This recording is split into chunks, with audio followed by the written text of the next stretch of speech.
Welcome to the debate. Before we dive into our topic today, please just take a moment to subscribe, turn on the notification bell, like this show, and leave a comment to support the channel. Your engagement really does help us out. So our focus today is on this profound transformation gripping modern education. I'm talking about the rapid, really massive shift toward online learning, which is, largely driven by these free, ubiquitous platforms. Our source material points specifically to YouTube, describing it as, and I quote, the world's biggest classroom. It's a necessary discussion for sure. The sheer scale of it all. How knowledge is being spread through these digital platforms. It's made this whole evolution pretty much unavoidable, especially when you see how many people worldwide rely on them for, essential skills and professional development. Absolutely. And I think the scope of this revolution forces us to confront a pretty fundamental question, both pedagogically and structurally. And that question is, does the radical democratization of knowledge, the unprecedented accessibility, the variety, the flexibility that online learning offers, does that truly compensate for the intrinsic disadvantages?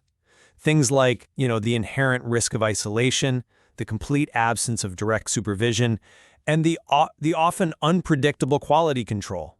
That tension you mentioned between access and structure, that is definitely the defining challenge of this whole new era. I'm going to argue that these methods fundamentally shift power to the learner. They offer a kind of liberation that traditional, geographically bound education just cannot match. The sheer freedom, the personalized choice, and the access to global expertise, I believe, represent an unequivocal improvement to the overall educational landscape. And I have to respectfully focus on the structural deficits. My position is that the reliance on what is really extreme self-discipline, the absence of crucial face-to-face social scaffolding, and the inherent risks of unchecked content, well, they represent serious, enduring challenges. For many learners, these deficits mean that online learning, particularly the free asynchronous model, is just an insufficient foundation for any kind of complex, sustained learning. Okay, so let's begin by establishing the powerful case for accessibility. I believe the core benefit is this radical increase in learner agency. Online learning prioritizes the learner's existing life structure. It's not just about convenience, it's about removing systemic barriers. You can stop a lesson on, advanced thermodynamics or basic English grammar when you're tired, and then resume it moments later or the next day. This control is absolutely vital for adults who are balancing work or family, making education possible where before it was simply impossible because of fixed schedules. That freedom is immensely appealing, I grant you that. But my concern is that maximum freedom often necessitates maximum, and I would say often unrealistic discipline. But just consider the variety that comes with that freedom. The material highlights that you can find courses, videos, apps on nearly any topic imaginable. If a video lecture uses a theoretical framework to confuse you, you can instantly search for 3 more on the same topic presented with different analogies or, different visual styles. This huge variety of resources enables a level of personalization that the vast majority of physical classrooms constrained by a single teacher and a set curriculum could never, ever replicate. The learner, in effect, becomes the architect of their own pedagogy. I see the theoretical advantage there of personalization, but I have to return to the deficits in the learning environment itself. When we talk about the biggest classroom, we have to address the loss of the classroom's intrinsic social contract. The main deficit for me is the lack of crucial face-to-face interaction and the isolation that follows. Studying alone, it removes the social context that's essential for so many cognitive processes. Learners miss the energy of a physical group, the spontaneous peer discussions, and the social modeling that helps consolidate complex ideas. For some, the source even notes this isolation is a big problem. And this isn't just a preference, it's a critical failure in social learning theory. That point about isolation is, I think, often overstated. But if I can pivot slightly, the challenge of the online environment is often chalked up to distraction. We hear about students clicking away to funny videos, but I would argue that this is just a displaced manifestation of poor self-regulation. The structural strength of online learning is that it puts responsibility for focus back on the learner, forcing them to develop the executive function skills necessary not just for learning, but for modern life. I have to disagree that it's a neutral tool when the platform itself actively promotes distraction. The design often works against sustained focus. And beyond that, beyond behavioral distraction, we have to consider the physical cost. You dismissed it as just tired eyes, but I'm talking about the sustained cognitive load of continuous screen engagement. Traditional learning environments are structured with varied modalities: discussion, writing, physical activity, which minimizes screen fatigue and helps maintain high concentration. Online learning, especially the video-heavy kind, necessitates this uninterrupted visual processing that can lead to reduced efficacy over prolonged periods. This brings us directly to our first substantive disagreement: quality control versus access to global expertise. You focus on the structural risks, but you seem to be fundamentally overlooking the enormous benefit of bypassing geographical constraints to access the highest caliber of instruction available globally. You're not limited by the qualifications of your local teachers. You can learn from PhDs and leading practitioners in their fields, often for free. Access alone does not validate the content. It just doesn't. While there are undeniably excellent producers out there, we can't overlook the fundamental flaw of peer-to-peer dissemination without any institutional validation. The source material explicitly warns that the quality of content is not always high.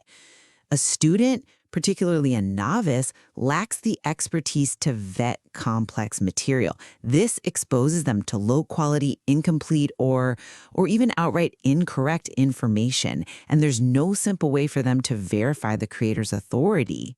But that content is often pedagogically superior to a standard lecture. Think about the high production value that many expert channels use: modern animations, real-life dialogues, infographics, synchronized subtitles. This rich multimedia content is often curated by instructional designers to be as engaging and clear as possible. That level of sophistication creates a richer learning experience than just relying on a blackboard and a textbook, which, let's be honest, is the reality for many resource-constrained classrooms around the world. Sophistication in presentation doesn't equate to structural accountability, though, and this leads right back to supervision. When learning complex concepts, students need intervention when they make fundamental conceptual mistakes. In this online, asynchronous environment, there is no direct guidance. There's no immediate supervision.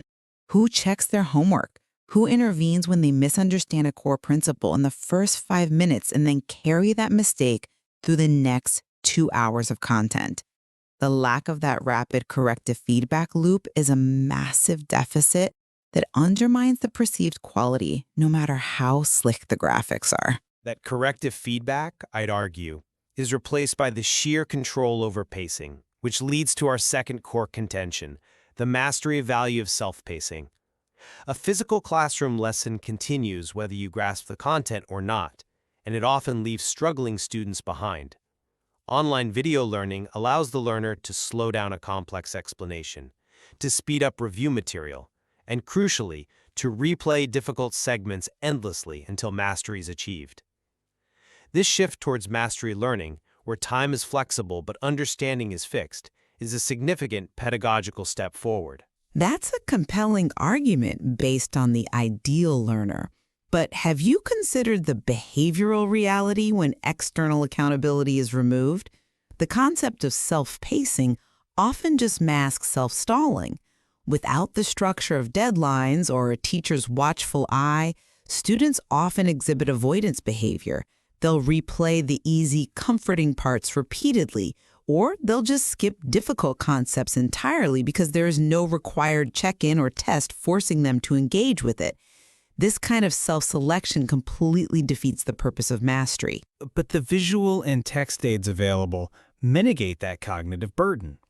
Specifically, the use of synchronized subtitles and full transcripts is invaluable, especially for language learners who are a huge demographic for these platforms.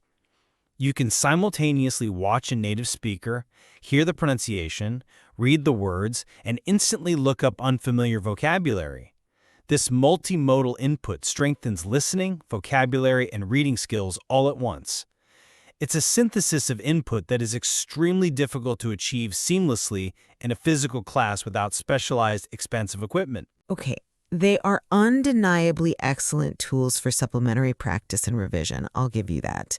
But they cannot replace the immediate, contextual ability to ask a critical, specific question the moment confusion arises. If I'm watching a video and a specific term confuses me, I have to pause the entire flow, conduct an external search, then try to reestablish my concentration, effectively breaking the learning cycle. In a classroom, a raised hand provides immediate contextual clarity that benefits not just the person asking, but often the entire group. That immediate feedback is what truly drives deep conceptual consolidation. Which brings us to the social element, which you correctly identified as a critical factor. My position is that the online environment is far from isolated. It actually fosters a global learning community that effectively replaces the confines of a regional classroom. I'm sorry, but I just don't buy that it's an effective replacement. Let me tell you why. The interactive features are robust. The comment sections allow students from all over the world to share complex questions, practical applications, and cultural insights that enrich the material in ways a homogeneous local class just can't. Furthermore, high-level teachers use live streams, integrated quizzes, and community posts to maintain engagement and provide real-time interaction. A well-managed live stream can replicate the immediacy of a classroom Q&A, mitigating the very isolation you're worried about by creating a shared, synchronous event. Well, if that interaction is useful for sharing data, maybe clarifying small points, it is fundamentally transactional. It is not the same as true social presence. The sense of isolation remains a big problem for some learners because a comment section, while offering communication, it doesn't provide the same level of deep social and emotional interaction, nor the spontaneous group energy. In a classroom, that shared energy and the presence of peers provides a social pressure and nonverbal cues that are crucial for developing collaborative skills and sustaining long-term motivation. It's the difference between sending an email and having a complex negotiation face-to-face. Both are communication, but one just lacks essential depth. I acknowledge the loss of that physical depth, but we have to weigh that against the immense benefit of educational democratization. The goal is knowledge acquisition and skill building. Online resources provide cost-free access to lessons that might otherwise be completely inaccessible due to financial, geographical, or logistical constraints. This aspect alone makes the necessity of developing higher self-discipline a worthy trade-off. The potential for unparalleled personal growth and skill acquisition available to anyone with an internet connection justifies the demand for greater learner autonomy. I understand the transformative promise of democratization, but we have to be precise about the trade-offs. The high cost of a traditional setting often buys you three things: structural scaffolding, external accountability, and vetted quality assurance. Relying primarily on free, asynchronous online platforms removes those fundamental safeguards. It places a vast, sometimes overwhelming burden on the student to become their own quality control expert, their own motivator, and their own instructional designer. So while these platforms are incredible supplemental resources, as a primary standalone learning system for complex knowledge, they introduce inherent structural risks. distraction, potential misinformation, and the high rate of non-completion that we simply cannot ignore. We've clearly highlighted the inherent tension here, the drive to maximize global accessibility and personal control versus the essential need for a structured, supervised, and vetted learning environment. It's evident that both models hold valuable components, and the optimal solution, well, it likely depends entirely on the subject matter and the individual learner's own self-regulatory capabilities. Indeed, I think this discussion shows that evaluating the efficacy of online learning demands we look beyond the immediate convenience and dive deeply into the psychological and structural support systems that are either provided or, more critically, are missing in the digital space. The source material provides a clear map of these advantages and disadvantages, and the future of education will likely be defined by how intelligently institutions can manage to blend the immense benefits of choice and access with the enduring need for structure and quality assurance. And that careful blending, assessing the learner's needs and the material's complexity, that will be what determines whether this digital revolution fulfills its democratic promise without sacrificing educational quality in the process. Thanks for watching. Please don't forget to subscribe, turn on the notification bell, like, and leave a comment to support the channel.